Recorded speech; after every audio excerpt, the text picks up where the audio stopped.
तो ये एक 2 इंच 4 वॉट का ड्राइवर है, जिसका कि मैंने एक इंक्लोजर बनाया है पैसिव रेडिएटर वाला। ये पैसिव रेडिएटर भी मैंने खुद ही बनाया है। कोई एयर टाइट है प्रॉपर। पैसिव रेडिएटर का मोमेंटम उतना ज़्यादा नहीं है बट वर्क करता है। ये कार्डबोर्ड से बना है फुल्ली।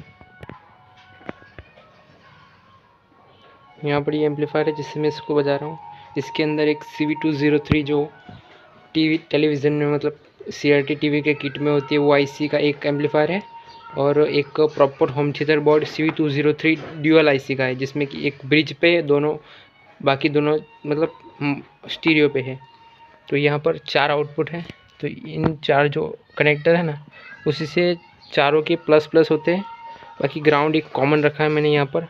हाँ, लेकिन जो ब्रिज मोड पे है उसके लिए मैंने अलग से एक वायर यहाँ पर निकाल रखा है, जिसको चला रहे हैं हम 12 वोल्ट के नॉर्मल जो एडेप्टर है D2H सेटअप बॉक्स का। यहाँ पर फोकस करने में प्रॉब्लम हो रहा है उसके थ्रू। ओके, तो यहाँ पर आपको अभी मैं NCS बजा के आपको इसका आउटपुट चेक करवाता हूँ।